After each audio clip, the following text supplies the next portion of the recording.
গাজীপুরে ডেমু ট্রেনের ধাক্কায় একই পরিবারের 7 জন সহ অটোরিকশার নিহত 8 যাত্রীর পরিবারে কান্নার রোল।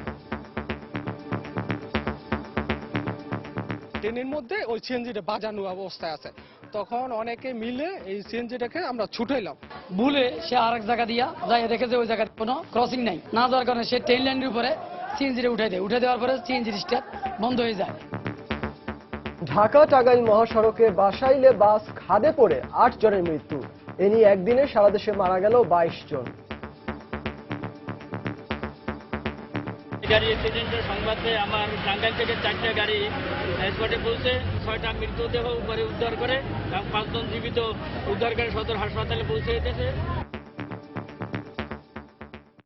দেখছিলেন প্রধান শিরোনাম। রাত 11টার সময় সঙ্গে আছি আমি সজল মিত্র রিচার্ড এবং আমি আসাদ আজিম।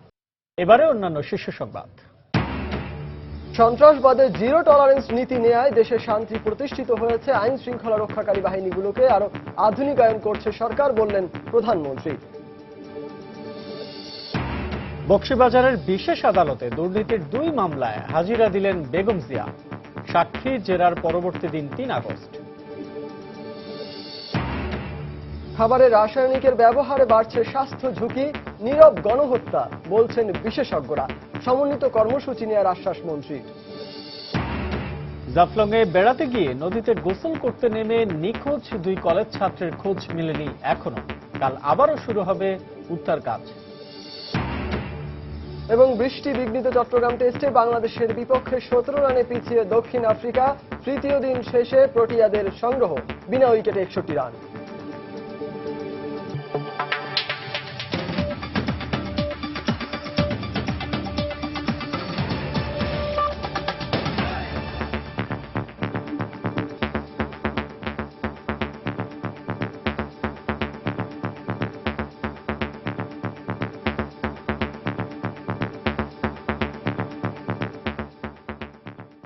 গাজীপুরের ডেমু ট্রেনের ধাক্কায় সিএনজি অটোরিকশার চালক সহ নিহত 8 যাত্রীর পরিবারে এখন শুধুই কান্না। নিহতদের মধ্যে 3 শিশু সহ 7 জন একই পরিবারের সদস্য। দুর্ঘটনা কবলিত হায়দরাবাদ এলাকার ওই রেল ক্রসিং অনুমোদিত না হওয়ায় সেখানে কোনো গেটম্যান ছিল না বলে জানিয়েছেন স্থানীয়রা। উদ্ধারকৃত লাশগুলো হাসপাতাল থেকে স্বজনদের কাছে হস্তান্তর করা হয়েছে বলে জানিয়েছে পুলিশ কর্মকর্তা। তিনি বলেন, শিগগিরই এ ঘটনার একটি তদন্ত কমিটি গঠন করা হবে। গাজীপুর থেকে ফিরে আরো জানাচ্ছেন তানিন মেহেদী। পুলিশ ও প্রত্যক্ষদর্শীরা জানায়, দুপুরে ঢাকা থেকে গাজীপুরগামী একটি ডেমু ট্রেন জয়দেবপুরের হায়দরাবাদের মধ্যপাড়া পার হওয়ার সময় রেল লাইনে আটকে পড়া একটি সিএনজি চালিত অটোরিকশাকে ধাক্কা দেয়। এতে ঘটনাস্থলেই সিএনজি চালক সহ 8 জন মারা যায়। এর মধ্যে 3 শিশু সহ একই পরিবারের 7 জন নিহত হয়। জোরতে একটা শব্দ হলো, শব্দ হওয়ার পরে আমরা ভাবলাম কি ব্যাপারে, এরকম শব্দ হওয়ার কারণটা কি। পরে আস্তে আস্তে ট্রেনটা স্লো করার পরে লোকেরা ট্রেনের ভিতরে বলতেছে যে একটা সিএনজি বাজায়া ট্রেনে নিয়ে আসছে। দূরত্ব খুব বেশি ছিল না, যখনই লাইনের উপরে উঠে যায় সিএনজিটি তখনই ট্রেন চলে আসে। গার্মেন্টসে চাকরি করে, তো ওরা খালকুর গ্রামে অর্থাৎ গাজীপুরের খালকুর গ্রামে তারা বাস করে। ওই ঈদের ছুটিতে তারা বাসায় চলে যায়, তো ঈদের ছুটি কাটায় তারা গাজীপুর উদ্দেশ্যে আবার রওনা করে। দুর্ঘটনার পরপরই ফায়ার সার্ভিস এলাকাবাসীর সহায়তায় মরদেহ উদ্ধার করে গাজীপুরের শহীদ তাজউদ্দিন আহমদ মেডিকেল কলেজ হাসপাতালে নিয়ে যায়। খবর শুনে নিহতদের স্বজনেরা হাসপাতালে পৌঁছালে সেখানে এক হৃদয় বিদারক ঘটনার সৃষ্টি হয়। রেল ক্রসিং এর অনুমোদন না থাকায় এ ধরনের দুর্ঘটনা ঘটেছে বলে জানিয়েছে রেলওয়ে পুলিশ। সিএনজির স্টার্ট বন্ধ হয়ে যায়। পরবর্তী ইন্ডিপেন্ডেন্ট টাইমে ডেমো ট্রেন আসা এই সজরে ধাক্কা দিলে এই দুর্ঘটনা ঘটে, মর্মান্তিক দুর্ঘটনা ঘটে। একটা আনঅথরাইজ ছিল, ক্রসিং ছিল। মরদেহ শনাক্ত শেষে সন্ধ্যার পরে মরদেহগুলো স্বজনদের কাছে হস্তান্তর করা হয়। তানিন মেহেদী, সময় সংবাদ, গাজীপুর। এদিকে ঢাকা টাঙ্গাইল মহাসড়কে বাস নিয়ন্ত্রণ হারিয়ে খাদে পড়ে নিহত হয়েছেন 8 জন, আহত হয়েছেন কমপক্ষে 15 জন। ফায়ার সার্ভিসের উদ্ধার কর্মীরা জানায়, টাঙ্গাইলের ধনবাড়ি থেকে ঢাকাগামী বিনিময় পরিবহনের যাত্রীবাহী একটি বাস বাসাইল উপজেলার বাউইখোলায় এলাকায় নিয়ন্ত্রণ হারিয়ে ফেলে। ওই সময় বাসটির পাশে খাদে পড়ে যায়। এতে ঘটনাস্থলে নিহত হন 8 জন। তাৎক্ষণিকভাবে স্থানীয়রা বেশ কয়েকজনকে উদ্ধার করে টাঙ্গাইল মেডিকেল কলেজ হাসপাতালে নিয়ে যায়। এছাড়া বাসের নিচে এখনও দুজনের লাশ চাপা পড়ে আছে বলে জানিয়েছে ফায়ার সার্ভিস। স্পটে পৌঁছে ওরা 6টা মৃতদেহ উপরে উদ্ধার করে এবং 5 জন জীবিত উদ্ধার করে সদর হাসপাতালে পৌঁছে যেতেছে। গাড়ির ভিতরে এখন 2টা লাশ আছে। পানি থাকার কারণে উদ্ধার করা সম্ভব হয় না, তাই ক্রেনকে ডাকা হয়েছে। এছাড়া সিলেট ও ব্রাহ্মণবাড়িয়ায় সড়ক দুর্ঘটনায় নিহত হয়েছেন 6 জন। এই ঘটনায় আহত হয়েছেন অন্তত 22 জন।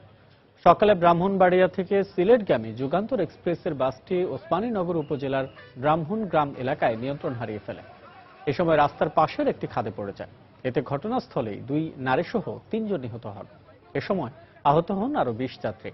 আহতদের স্থানীয় হাসপাতালে নেওয়া হলে সেখানে আরও একজনের মৃত্যু হয়। ঢাকা সিলেট মহাসড়কে ব্রাহ্মণবাড়িয়ার ইসলামাবাদে শ্যাবলে পরিবহনের একটি বাস বিপরীত দিক থেকে আসা একটি সিএনজি অটোরিকশাকে ধাক্কা দেয়। এতে ঘটনাস্থলে অটোরিকশার 2 যাত্রীর মৃত্যু হয়। আহত হন আরও 3 জন। তাদের সরাইল উপজেলা স্বাস্থ্য কমপ্লেক্সে ভর্তি করা হয়েছে। পরে ঘাতক বাসটিকে হবিগঞ্জের মাধবপুর থেকে জব্দ করে পুলিশ। এদিকে সিএনজি অটোরিকশা সহ বিভিন্ন ত্রুটিপূর্ণ যানবাহন চলাচলের কারণে মহাসড়কগুলোতে দুর্ঘটনা বাড়ছে বলে মন্তব্য করেছেন সড়ক ও সেতু পরিবহন মন্ত্রী ওবায়দুল কাদের। দুপুরে মুন্সিগঞ্জে ঢাকা মাওয়া মহাসড়কের নিমতলী এলাকা পরিদর্শনের পর মন্ত্রী একথা বলেন। অটোরিকশা, লেগুনা এই জাতীয় যে পরিবহনগুলো আজকে মহাসড়কে যানবাহন চলাচলে বিঘ্ন সৃষ্টি করছে এবং দুর্ঘটনার কারণ ঘটাচ্ছে, সেগুলো চলাচলের উপর আমরা নিষেধাজ্ঞা আরোপ করেছি। সমস্যা হলে তো রাস্তা প্রশাসন, পুলিশ তাদেরকেই ঝামেলা পোহাতে। কাজে এই ব্যাপারে আমাদেরকে এই মুহূর্তে সতর্কতামূলক ব্যবস্থা নিতে হবে। দেখছেন রাত 11টার সময়। প্রধানমন্ত্রী শেখ হাসিনা বলেছেন, সন্ত্রাসবাদের ক্ষেত্রে জিরো টলারেন্স নীতি নেয়ায় বাংলাদেশে শান্তি প্রতিষ্ঠিত হয়েছে। প্রধানমন্ত্রীর কার্যালয়ে স্পেশাল সিকিউরিটি ফোর্স এসএসএফ এর প্রতিষ্ঠা বার্ষিকীর দরবারে প্রধানমন্ত্রী একথা বলেন। এ সময় তিনি বলেন, বিশ্বে জঙ্গি ও সন্ত্রাসী কর্মকাণ্ডের ধরন বদলেছে, আর সেই বিষয়টি মাথায় রেখেই এসএসএফ কে আধুনিকায়ন করা হয়েছে। রাষ্ট্র ও সরকার প্রধান এবং দেশের ভিভিআইপি ব্যক্তিদের নিরাপত্তা নিশ্চিত করতে 1986 সালে গঠন করা হয় রাষ্ট্রপতির নিরাপত্তা বাহিনী। পরবর্তীতে যার নাম পরিবর্তন করে রাখা হয় স্পেশাল সিকিউরিটি ফোর্স বা এসএসএফ। বাংলাদেশে সফররত বিদেশি রাষ্ট্র ও সরকার প্রধানদেরও নিরাপত্তা দেওয়ার ক্ষেত্রে প্রধান ভূমিকা এই বাহিনীর। বিশ্বের বিভিন্ন দেশ থেকে যখন এসএসএফ এর 29তম প্রতিষ্ঠাবার্ষিকীর দরবারে প্রধানমন্ত্রী শেখ হাসিনা বাহিনীর দক্ষতা এবং নিষ্ঠার প্রশংসা করেন, আর নিরাপত্তার কারণে যাতে জনসম্পৃক্ততা বাধা না পায় সে বিষয়টি নিশ্চিত করার নির্দেশ দেন। দায়িত্বশীলতা সেটা যেমন ঠিক, আবার সেই সাথে আরেকটা কথা মনে রাখতে হবে যে আমরা রাজনীতি করি, আমাদের কিন্তু মূল শক্তিটাই হচ্ছে জনগণ। জনবিচ্ছিন্ন যাতে না হয়ে যায় সেদিকে কিন্তু একটু লক্ষ্য রাখতে হবে। প্রধানমন্ত্রী বলেন, দেশের জন্য সময়ের সর্বোচ্চ ব্যবহার করেন তিনি, আর এ কারণে নিরাপত্তা কাজে নিয়োজিত সদস্যদেরও বেশি সময় ধরে কাজ করতে হয়। আমার প্রতিটি মুহূর্ত, প্রতিটি মিনিট আমি কাজে লাগাতে চাই দেশের উন্নয়নের জন্য, দেশের মানুষের কল্যাণের জন্য, মানুষের জীবনটাকে উন্নত করবার জন্য। সেই জন্য একটু খাটনিটা হয়তো আমার সাথে যারা কাজ করেন তাদের একটু মাঝে বেশি পড়ে। তারপরে দেখবেন এটার ফলাফলটা যখন দেশবাসী পাবে, ওটাই হচ্ছে তৃপ্তি। প্রধানমন্ত্রী জানান, বিশ্বব্যাপী নিরাপত্তার চ্যালেঞ্জ যে নতুন মাত্রা পেয়েছে তা মোকাবেলায় প্রতিনিয়তই দেশের আইন শৃঙ্খলা রক্ষাকারী বাহিনীগুলোকে আধুনিকায়ন করা হচ্ছে। একটি সময় ছিল যে বাংলাদেশ আন্তর্জাতিক বিশ্বের কাছেও একটা সন্ত্রাসী জঙ্গিবাদী দেশ হিসেবে প্রায় উত্থান ঘটছিল। 2009 আমরা সরকারে আসার পর আমাদের যে ঘোষণা জিরো টলারেন্স টু টেরোরিজম, আমাদের আইন শৃঙ্খলা রক্ষাকারী সংস্থা থেকে শুরু করে গোয়েন্দা সংস্থা আন্তরিকতার সাথে কাজ করে সময় মতো তথ্য সরবরাহ করছে এবং সেই তথ্যের ভিত্তিতে যার যেখানে যে দায়িত্ব, সেই দায়িত্ব যথাযথভাবে পালন করছে বলেই আজকে বাংলাদেশকে আমরা এই জঙ্গিমুক্ত, সন্ত্রাসমুক্ত করতে সক্ষম হয়েছি। অতীতের ধারাবাহিকতায় ভবিষ্যতেও সর্বোচ্চ পেশাদারিত্ব আর নিষ্ঠার সঙ্গে এসএসএফ সদস্যরা কাজ করবেন বলে আশা প্রকাশ করেন প্রধানমন্ত্রী। শাহ আলী জয়, সময় সংবাদ, ঢাকা। জিয়া চ্যারিটেবল ট্রাস্ট ও জিয়া অরফানেজ ট্রাস্ট দুর্নীতির 2 মামলায় সাক্ষীকে জেরার পরবর্তী দিন 3 আগস্ট ধার্য করেছেন আদালত।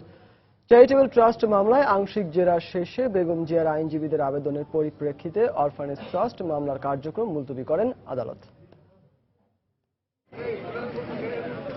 বিচার কাজ শুরু নির্ধারিত সময়ের প্রায় 15 মিনিট আগেই বকশীবাজারে স্থাপিত অস্থায়ী বিশেষ জজ আদালতে আসেন বিএনপি চেয়ারপারসন বেগম খালেদা জিয়া। বৃহস্পতিবার সকাল 10:30টায় এদিনের কার্যক্রম শুরু হলে আইনজীবীদের সঙ্গে নিয়ে আদালতে প্রবেশ করেন তিনি। উচ্চ আদালতে একটি আবেদন বিচারাধীন থাকায় শুরুতেই জিয়া অরফানেজ ট্রাস্ট দুর্নীতি মামলার মুলতবি চেয়ে সময় আবেদন করেন তার আইনজীবীরা। পরে উভয় পক্ষের শুনানি শেষে মুলতবি আবেদন মঞ্জুর করে 3 আগস্ট মামলার পরবর্তী দিন ধার্য করেন আদালত। এর আগে চ্যারিটেবল ট্রাস্ট দুর্নীতি মামলায় দুদক কর্মকর্তাকে প্রায় ঘণ্টাখানিক জেরা করা হয়। আমরা দেখিয়েছি ইতিপূর্বে বর্তমান প্রধানমন্ত্রীর বিরুদ্ধে দুর্নীতি কমিশন বহু দুর্নীতি মামলা করেছে। আমি স্পেসিফিক্যালি মামলাগুলোর নাম বলেছি।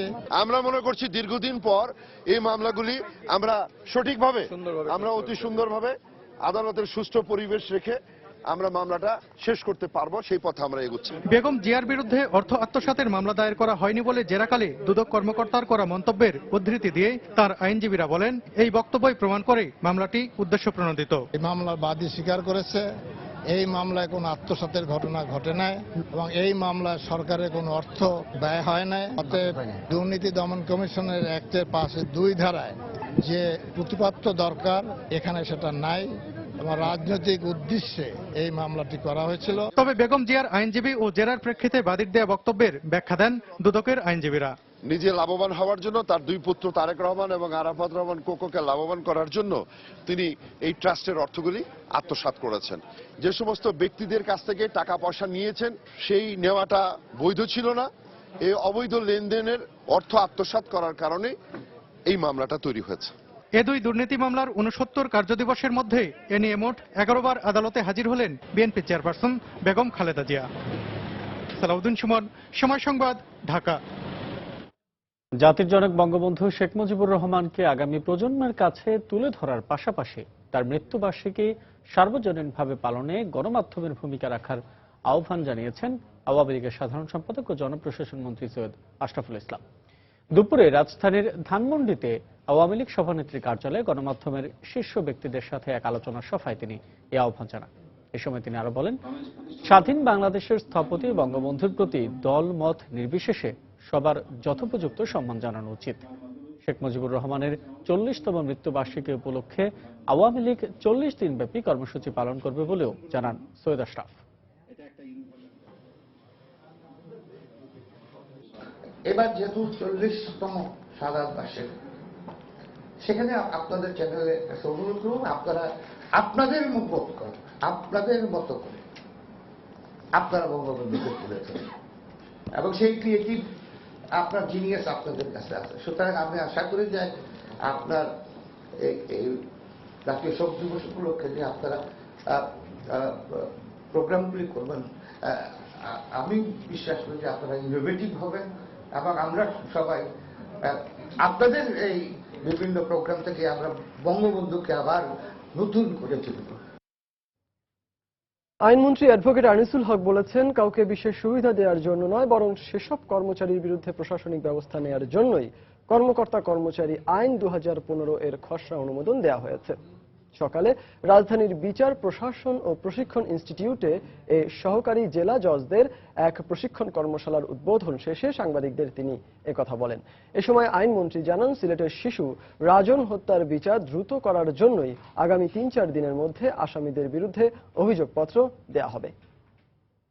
তার বিরুদ্ধে যদি কোনো মামলা হয়, তাকে যদি গ্রেফতার করার প্রয়োজন হয়, তাহলে সরকারকে জানালে পরে ডিপার্টমেন্টাল যে ইয়েগুলি তার বিরুদ্ধে ডিপার্টমেন্টাল প্রসিডিংস যে তার বিরুদ্ধে নেওয়া হবে, সেইগুলি সম্বন্ধে তাকে সরকারকে জ্ঞাত করা হলো এবং সরকার সেই সব পদক্ষেপ নেওয়ার জন্য প্রস্তুত হবেন।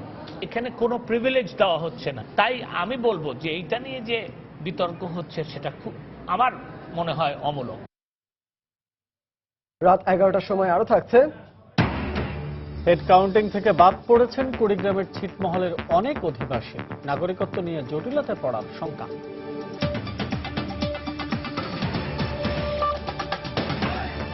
মেগা এবারে বাজারে নিয়ে এসছে। Mega fluoro scale double monitoring এর মাধ্যমে আপনের ওজন মনিটরিং সম্ভব। খাবারে রাসায়নিকের ব্যবহারে বাড়ছে স্বাস্থ্য ঝুঁকি। চিকিৎসকের মতে খাবারে রাসায়নিক ফুড কালারের নামে কাপড়ের রং ব্যবহার এবং ফসলে অতিমাত্রায় কীটনাশকের ব্যবহার মানুষের শরীরে দীর্ঘমেয়াদী ক্ষতিকর প্রভাব ফেলছে। এক্ষেত্রে নিরাপদ খাদ্য আইন বাস্তবায়ন না হওয়া এবং বাজার মনিটরিংয়ে অবহেলাকেই দায়ী করছেন বিশেষজ্ঞরা। বিস্তারিত ইশরাত জাহানের প্রতিবেদনে। ফল এবং সবজিতে রাসায়নিক ও কীটনাশক মেশানো হচ্ছে জেনেও সবাই সেটাই কিনছে। প্রায় প্রতিদিন ভ্রাম্যমাণ আদালতের অভিযানে ধরাও পড়ছে, তারপরও থেমে নেই খাবারে এসব ক্ষতিকর পদার্থ মেশানো। খাবারে বিষাক্ত দ্রব্য মিশিয়ে দেশে নীরব গণহত্যা চলছে বলে মন্তব্য করেছেন বিশেষজ্ঞরা। রাসায়নিকের ব্যবহারের ফলে ঠিক কী ধরনের ক্ষতি হচ্ছে সে ব্যাপারে সুনির্দিষ্ট কোনো গবেষণা না থাকলেও চিকিৎসকরা বলছেন ক্রনিক লিভার ও কিডনি রোগীদেরকে পরীক্ষা করে তারা সুনির্দিষ্ট কোনো কারণ খুঁজে পাচ্ছেন না। আমরা আশঙ্কা করছি এই রোগগুলোকে নিয়ে যদি দীর্ঘমেয়াদী গবেষণা হয় তাহলে হয়তো একটা বড় অংশ দেখা যাবে এই খাবারের রাসায়নিক বা অন্যান্য রাসায়নিক বা এনভায়রনমেন্টাল পলিউশন, ইন্ডাস্ট্রিয়াল পলিউশন, নানা কারণে লিভার এবং কিডনির এই প্রতিক্রিয়াগুলো দীর্ঘস্থায়ী হতে হয়তো 10 বছর লাগে। পরিবেশ বাঁচাও আন্দোলন পাওয়ার পক্ষ থেকে অভিযোগ করা হয়েছে যে সরকার নিরাপদ খাদ্য আইন 2013 সহ বেশ কয়েকটি আইন প্রণয়ন করলেও সেগুলোর বাস্তবায়নে গড়িমসি করছে। পাশাপাশি বাজার মনিটরিং এর জন্য সরকারি সংস্থাগুলো ঠিকভাবে কাজ করছে না বলেও অভিযোগ করেন তারা। উৎপাদন থেকে শুরু করে বাজারজাতকরণ পর্যন্ত প্রতিটি ক্ষেত্রেই কিন্তু বিষ মেশানো হচ্ছে। কৃষক যখন তার খাদ্য উৎপাদন করে তখন সে কি করে, দ্রুত বর্ধন করার জন্য হরমোন ব্যবহার করে, যেটা আমাদের গর্ভবতী মাদের জন্য অত্যন্ত ক্ষতিকর। কীটনাশক ও রাসায়নিকের অতি ব্যবহার ক্ষমার অযোগ্য অপরাধ বলে মন্তব্য করেন স্বাস্থ্যমন্ত্রী মোহাম্মদ নাসিম। এসব বন্ধে আন্তঃ মন্ত্রণালয় বৈঠকের মাধ্যমে প্রয়োজনীয় ব্যবস্থা নেওয়া হবে বলে জানান তিনি। এটি একটি উদ্বেগজনক ঘটনা। এই কারণে আমরা নিজেরা সিদ্ধান্ত নিয়েছি যে আলোচনার মাধ্যমে আন্তঃ মন্ত্রণালয় বৈঠক করে ভবিষ্যতে যেন এই ধরনের ঘটনা না ঘটে সমন্বিতভাবে একটা কর্মসূচি গ্রহণ করা হবে। দেশে রাসায়নিক ও কীটনাশক আমদানির ক্ষেত্রে কঠোরভাবে মনিটরিং এর পরামর্শ দেন বিশেষজ্ঞরা। পাশাপাশি চামড়া ও পোশাক কারখানাগুলোকে ইটিপি ব্যবহারে বাধ্য করতে সরকারের প্রতি আহ্বান জানান তারা। ইশরাত জাহান, সময় সংবাদ, ঢাকা। সিলেটের জাফলগে বেড়াতে গিয়ে নদীতে নিখোঁজ 2 কলেজ ছাত্রের এখনো হদিশ মেলেনি। ফায়ার সার্ভিসের ডুবুরি দল সকাল 9টা থেকে দিনভর উদ্ধার অভিযান চালিয়েও তাদের খোঁজ পায়নি। ফায়ার সার্ভিস জানায় নদীতে প্রবল স্রোতের কারণে কিছুটা বেগ পেতে হয় তাদের।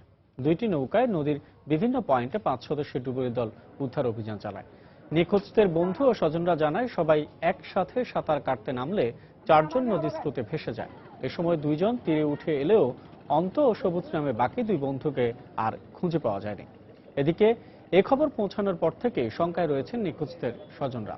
সোমবার Wills Little Flower School and কলেজের এহসানুল্লাহ অন্ত ও কবি নজরুল কলেজের সোহাগ ঘোষ সবুজ সহ 6 জন ঈদের ছুটিতে সিলেটের জাফলংয়ে বেড়াতে যান। বুধবার বিকেলে টিআইন নদীতে সাঁতার কাটতে গিয়ে অন্ত ও সবুজ নিখোঁজ হন।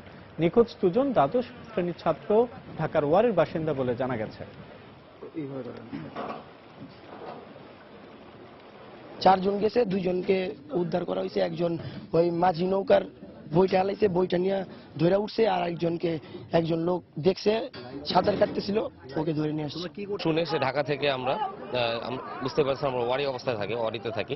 তো সেখান থেকে আমরা তৎক্ষণাৎ আমরা 4টার দিকে রওনা দিচ্ছি। এখানে এসে যতটুকু ফায়ার সার্ভিসের অথবা ফায়ার ব্রিগেডের লোকদের কাছ থেকে যতটুকু শুনলাম, তারা রাত 8টা পর্যন্ত তাদের কার্যক্রম অব্যাহত ছিল, বাট তারা তখনও পায়নি বৃষ্টির কারণে এবং স্রোতের কারণে। অনেক গর্ত আমরা চেক করতেছি এবং স্রোতের কারণে আমরা সঠিকভাবে সবগুলো জায়গা সার্চ করতে পারতেছি না। কালকে ভোরে আবার আমরা 6টায় শুরু করব। আমাদের ঢাকা থেকে ডুবুরি আসছে, আর আমাদের ইনশাল্লাহ কালকে একদম ফুল স্ট্রেংথ নিয়ে আমরা একদম ভোরবেলায় আমরা নেমে যাব ইনশাল্লাহ। আমরা চেষ্টা করব যে কালকের মধ্যে আমরা যাতে আর কি সফল কাম হই। আমরা আশা করি যে ইনশাল্লাহ আগামীকাল হয়তো সফল হোক। কক্সবাজারে ছিনতাইকারী ছুরিকাঘাতে এক টুরিস্ট পুলিশ নিহত হয়েছেন। সকালে শহরের সিভিল সার্জন কার্যালয়ের সামনে এ ঘটনা ঘটে। এ সময় ঘটনাস্থল থেকে 2 ছিনতাইকারীকে আটক করা হয়। পুলিশ জানায় ওই এলাকায় কয়েকজন পর্যটক ছিনতাইকারীর কবলে পড়েন। তাদের জিনিসপত্র নিয়ে পালিয়ে যাবার সময় টহলরত পুলিশ ছিনতাইকারীদের ধাওয়া করে। এ সময় কনস্টেবল পারভেজ এক ছিনতাইকারীকে ধরলে পেছন থেকে অপর ছিনতাইকারী তাকে উপর্যুপুরি ছুরিকাঘাত করে। পরে গুরুতর অবস্থায় উদ্ধার করে জেলা সদর হাসপাতালে নেওয়ার পর কর্তব্যরত চিকিৎসক তাকে মৃত ঘোষণা করেন। নিহত পারভেজ হোসেনের বাড়ি কুমিল্লার সদর উপজেলার গৌরী সেন এলাকায় বলে জানিয়েছেন পুলিশ।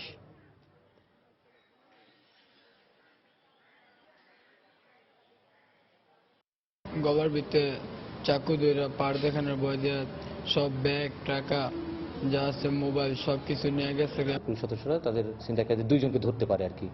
ধরলে সেই দুইজনের মধ্যে একজন, তার কাছে একটা ছুরি ছিল, সেই ছুরি দিয়ে আমাদের যে এই যে মৃত্যুবরণ করলো আর কি, মারা গেল, তাকে ছুরিকা, কনস্টেবল পারভেজ তাকে ছুরিকাঘাত করে আর কি। আমরা এ পর্যন্ত 2 জন আটক করেছি। সিলেটের রাজন হত্যার প্রধান আসামি কামরুলকে সৌদি আরব থেকে যথাযথ প্রক্রিয়া অবলম্বন করে দেশে ফিরিয়ে আনা হবে বলে জানিয়েছেন স্বরাষ্ট্রমন্ত্রী। দুপুরে মৌলভীবাজার জেলার কমলগঞ্জ উপজেলায় বীরশ্রেষ্ঠ হামিদুর রহমানের স্মৃতিসৌধ পরিদর্শন শেষে এসব কথা বলেন তিনি। এ সময় তিনি শীঘ্রই পুলিশে 50,000 নতুন লোকবল নিয়োগ দেওয়া হবে বলেও জানান। একটা আইনি ব্যাপার রয়েছে, ইন্ডিয়া তাকে অ্যারেস্ট করেছে, তাদের সঙ্গে বোঝাপড়া শেষ হলেই তো তারা আমাদের কাছে দিবে, আমাদের কাছে যখন দিবে তখন আমরা নিয়ে যাবো। আমাদের পুলিশ বাহিনীতে আরো পুলিশের দরকার, সেই জন্যই আমাদের মাননীয় প্রধানমন্ত্রী পুলিশে আরো লোক সংখ্যা বৃদ্ধি করছেন। আমরা শীঘ্রই পুলিশকে যানবাহন, আরো বেশি যানবাহন দিতে পারবো। সাভারের কলমা জিঞ্জিরা এলাকায় যৌতুক না পেয়ে ইলেকট্রিক টেস্টার দিয়ে চোখ উফরে ফেলা সুখী আক্তারের চিকিৎসার বিষয়ে খোঁজখবর নিয়েছেন নারী ও শিশু বিষয়ক প্রতিমন্ত্রী মেহের আফরোজ চুমকি। দুপুরে জাতীয় চক্ষু বিজ্ঞান ইনস্টিটিউটে সুখীকে দেখতে যান তিনি। এ সময় সুখীর পরিবারকে আর্থিক ও আইনি সুবিধা সহ সব ধরনের সহায়তা দেওয়ার আশ্বাস দেন তিনি। দীর্ঘমেয়াদী এবং ব্যয়বহুল চিকিৎসা চালিয়ে নিতে মন্ত্রণালয়ের পক্ষ থেকে সুখীর পরিবারের হাতে 50,000 টাকার চেক তুলে দেন তিনি। এ সময় এ ধরনের ঘটনার সুষ্ঠু বিচার হবে বলে আশা প্রকাশ করেন তিনি। তার স্বামী এখন অ্যারেস্ট হয়ে আছে। আমরা আশা করছি যে খুব তাড়াতাড়ি আর বাকি যারা আছে তাদেরকেও ধরার ব্যবস্থা গ্রহণ করবে। আর যত দ্রুত এই বিচারগুলো সম্পূর্ণ হবে সেই দিক থেকে আমাদেরও মন্ত্রণালয় থেকে আমরা বিশেষভাবে মনিটর করব। তো একজন নয়, এই ধরনের ঘরে ঘরে আরো অনেক কম বেশি হয়তো অনেকে এরকম হয়, সমস্যায় পড়ে, বিভিন্ন ধরনের নির্যাতনের শিকার হয়, যদিও এটা খুবই অমানবিক একটি বিষয়। আইএস জঙ্গিদের হাতে লিবিয়ায় নিহত ব্রাহ্মণবাড়িয়ার মোসলে উদ্দিনের বাড়িতে চলছে শোকের মাতম। প্রিয় মানুষের মৃত্যুর খবরে যেন বাকরুদ্ধ হয়ে পড়েছেন স্বজনরা। এখন শুধু প্রিয়জনের লাশ শেষবারের মতো দেখতে চান পরিবারের সদস্যরা।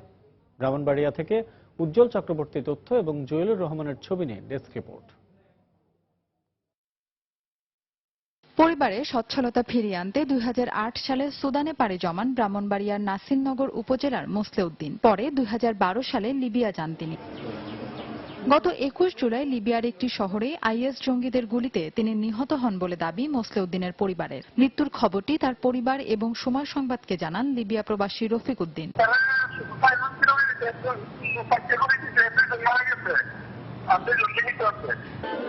এদিকে এ খবর জানার পর থেকে দাঁতমন্ডল গ্রামে চলছে শোকের মাতম। তাদের দাবি যত দ্রুত সম্ভব মোসলে উদ্দিনের লাশ দেশে ফিরিয়ে আনার ব্যবস্থা করা হোক। আমার ছেলে গাড়ি নিয়ে ঘুরতে গেছেন, এবারে আইসির গুলিয়ে মারা গেছে।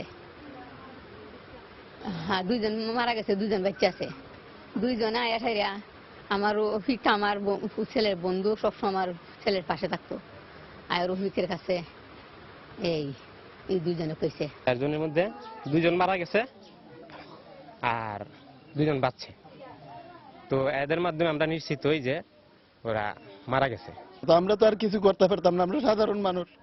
আমরা সরকারের কাছে একটা যাবে, আমাদের বাইগনার, আমরা এই গ্রামের বাইগনা, আমরা সবাই ওর সাথে মিশে কত কিছু করছি, চলছি। আমরা লাশ দেখাটা দেখতে যেতে পারি। এদিকে লাশ দেশে ফিরিয়ে আনতে তার পরিবারকে সব ধরনের সহযোগিতা করা হবে বলে জানালেন এই জনপ্রতিনিধি। তার লাশ তার পরিবারের কাছে আসে আর কি হস্তান্তর করা হয়, এবং এখানে যদি আমার স্থানীয় প্রতিনিধি হিসেবে আমার যদি কোনো সহায়তা লাগে আমি অবশ্যই করবেন। গত মঙ্গলবার লিবিয়ার নিয়া রাজদাবিয়া এলাকায় ঘুরতে যান মোসলে উদ্দিন সহ আরো 3 জন। সেখানে আইএস জঙ্গিদের কবলে পড়েন তারা। সেখান থেকে দ্রুত পালাতে গিয়ে আইএস এর গুলিতে 2 যুবক নিহত হন। সময় সংবাদ, ব্রাহ্মণবাড়িয়া। কুড়িগ্রামের ছিটমহলের অনেক অধিবাসী গণনা থেকে বাদ পড়েছেন বলে অভিযোগ পাওয়া গেছে। গণনাকারী ও ছিটমহল বিনিময় সমন্বয়ক কমিটির কর্মকর্তারা জানান, 4 বছর আগে পরিচালিত হেড কাউন্টিং এর তালিকায় নাম না থাকা এবং এবার হালনাগাদ কার্যক্রমে অনুপস্থিত থাকায় নাগরিকত্ব নির্ধারণে তাদের অন্তর্ভুক্ত করা হয়নি। এই অবস্থায় আগামী 31 জুলাই মধ্যরাত থেকে ছিটমহল বিনিময় কার্যকর হওয়ার পর নাগরিকত্ব নিয়ে জটিলতায় পড়ার আশঙ্কা করছেন বাদপড়া বাসিন্দারা। জেলা প্রতিনিধি মমিনুল ইসলাম মঞ্জুর তথ্য এবং রবিউল ইসলামের ছবি নিয়ে একটি প্রতিবেদন। বাংলাদেশ ও ভারতের ছিটমহলগুলোতে 6 থেকে 16 জুলাই পর্যন্ত হেড কাউন্টিং হালনাগাদ এবং নাগরিকত্ব নির্ধারণে যৌথ সমীক্ষা অনুষ্ঠিত হয়। গণনার জন্য কুড়িগ্রামের 12টি ছিটমহলে 10টি ক্যাম্প করা হয়।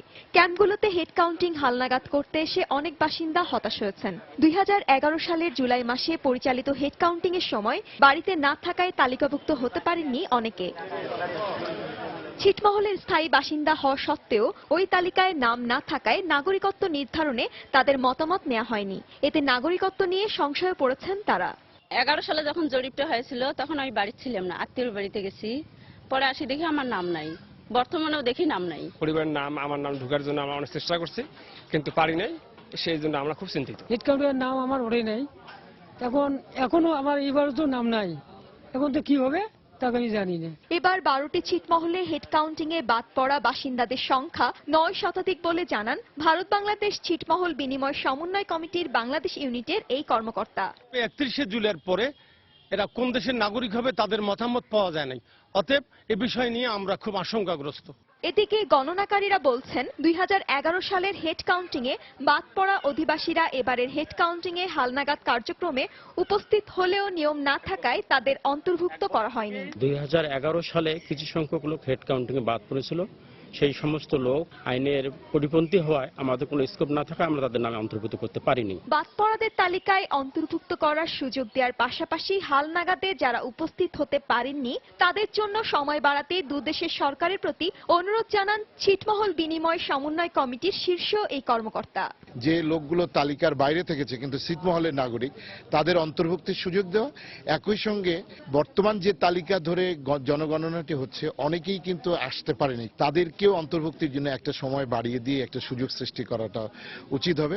2011 সালের জুলাই মাসে পরিচালিত হেড কাউন্টিং অনুযায়ী এই 12টি ছিটমহলের জনসংখ্যা ছিল 8300 জন। 2015 সালের হালনাগাদে এই সংখ্যা দাঁড়িয়েছে 8132 জনে।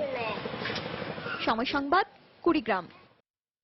চতুর্থবারের মতো পেছালো বহুল আলোচিত সাবেক অর্থমন্ত্রী শাহ এম এস কিবরিয়া হত্যা মামলার চার্জ গঠন। তবে চার্জ গঠনের পরবর্তী তারিখ 3 আগস্ট নির্ধারণ করা হয়েছে। সকালে সিলেটে বিভাগীয় দ্রুত বিচার ট্রাইব্যুনালে এই মামলার অন্যতম আসামি সাবেক স্বরাষ্ট্র প্রতিমন্ত্রী লুৎফুজ্জামান বাবর সহ 13 জনকে হাজির করা হয়। তবে অসুস্থ থাকায় এই মামলার অন্যতম আসামি সিলেট সিটি কর্পোরেশনের বরখাস্তকৃত মেয়র আরিফুল হক চৌধুরীকে হাজির না করার কারণে চার্জ গঠন করা সম্ভব হয়নি। এদিকে পরবর্তী শুনানির দিন আরিফকে আদালতে উপস্থিত করার জন্য নির্দেশ দিয়েছেন দ্রুত বিচার ট্রাইব্যুনালের বিচারক মকবুল আহসান। আইনের বিধান হচ্ছে 300 ফৌজদারি কার্যবিধি 353 ধারা মতে সকল আসামির উপস্থিতিতে শুনানি গ্রহণ করতে হয়। কোনো আসামি অনুপস্থিত থাকলে শুনানি গ্রহণ করার কোনো আইনগত সুযোগ নাই। যেহেতু আজকে আরিফুল হক চৌধুরী সাহেব আসেন নাই, সেই কারণে অ্যাডজমেন্ট হয়েছে। আসামি জেল হাজত এবং জামিনে যারা ছিল সকলেই উপস্থিত ছিল, শুধুমাত্র আরিফুল হক চৌধুরী উপস্থিত না থাকার কারণে তার যে চার্জ আমরা করা সম্ভব হয়নি। আগামী তারিখ 3 তারিখ ধার্য করা হয়েছে। আমরা 3 তারিখও প্রস্তুত আছি, তবে মামলা ডিলে হলে কোনো ক্ষতি হবে না। একাদশ শ্রেণীতে ভর্তির জন্য বিভিন্ন কলেজে এখনো 2 লাখ আসন ফাঁকা আছে বলে জানিয়েছেন শিক্ষামন্ত্রী নুরুল ইসলাম নাহিদ। দুপুরে সচিবালয়ে এক সংবাদ সম্মেলনে তিনি তথ্য জানান। শিক্ষামন্ত্রী বলেন, এখনো যারা ভর্তি হননি অথবা কলেজ পরিবর্তন করতে চান তারা স্বাধীনভাবে তা করতে পারবেন। আমাদের সারা দেশে নতুন যে কলেজগুলো হয়েছে সেখানে অনেক আসন ফাঁকা আছে এবং সেটা 2 লক্ষের কম না বেশি, আমি কয়া বললাম। সবচেয়ে এখানে যদি আমি কৃপণের মতো বলি তাহলেও বলছি 2 লক্ষের বেশি আসন ফাঁকা আছে। যারা ভর্তি হয়েছেন অথবা হতে পারেন নাই অথবা কোনো কারণে তারা দরখাস্ত করতে পারেন নাই, তারা আমাদের খালি আসন আছে এবং প্রচুর কলেজ আছে যেখানে তারা ভর্তি হইতে পারেন। সেখানে যদি তারা মনে করেন ভর্তি হবেন, গেলে তাদেরকে ভর্তি করবে, অথবা যদি চান কেউ বদলি হইয়া অন্যখানে চলে যেতে, সেই সুযোগ তার থাকলো। তারা এখন স্বাধীনভাবে তারা করতে পারবেন।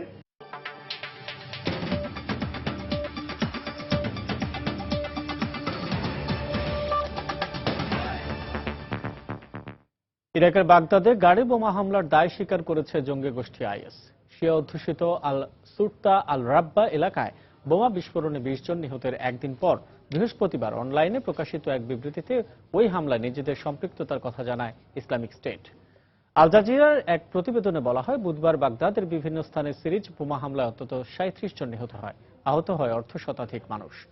এদিন বাগদাদের আল বায়া, আল শাবাব এবং জাফরানিয়া এলাকায়ও বোমা হামলা হয়, তবে কারো পক্ষ থেকে এসব স্থানে হামলা চালানোর দায় স্বীকার করা হয়নি।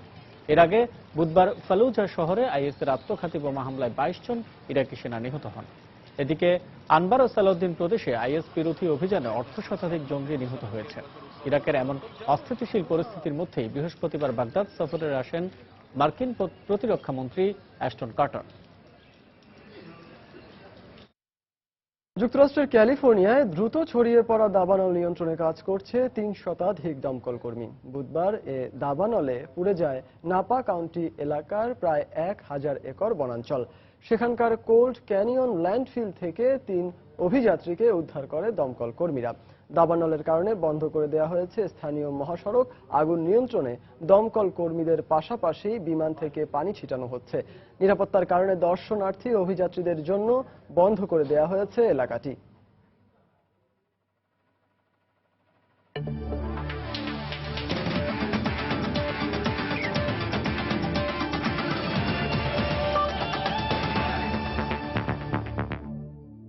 বাংলাদেশ দক্ষিণ আফ্রিকা টেস্ট সিরিজ প্রসঙ্গ। বৃষ্টির বাধায় আজও দিনের পুরোটা খেলা হয়নি।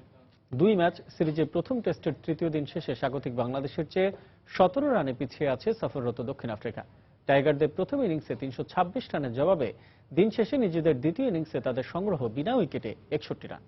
এর আগে প্রোটিয়াদের প্রথম ইনিংসে সংগ্রহ ছিল 248 রান। আগের দিনের 4 উইকেটে 179 রান নিয়ে তৃতীয় দিনের শুরুতে খুব একটা সুবিধা করতে পারেনি বাংলাদেশ।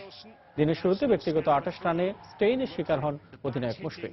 দলীয় 195 রানে 5 উইকেট হারানোর পর ব্যাটিংয়ে হাল ধরেন সাকিব ও লিটন দাস। এই জুটি থেকে আসে গুরুত্বপূর্ণ 82 রান। ব্যক্তিগত 47 রানে সাকিবের আউটের পর ক্যারিয়ারের প্রথম 50 তুলে সাজঘরে ফেরেন লিটন দাস। শহীদ খেলেন 25 রানের ঝড়ো ইনিংস। শেষ পর্যন্ত স্বাগতিকরা অল আউট হয় 326 রানে। ডেল স্টেইন ও হারমার নেন 3টি করে উইকেট। প্রোটিয়াদের বিপক্ষে 78 রানের লিড পায় বাংলাদেশ। পিছিয়ে থেকে দ্বিতীয় ইনিংসে দেখে শুনে শুরু করেন দক্ষিণ আফ্রিকার 2 ওপেনার। তবে প্রোটিয়াদের দলীয় 55 রানে আবারও বৃষ্টি নামলে দিনের বাকি সময়ে খেলা পণ্ড হয়। দক্ষিণ আফ্রিকার 2 ওপেনার ভ্যান জাইল 33 ও এলগার 28 রানে অপরাজিত থেকে চতুর্থ দিনের খেলা শুরু করবেন।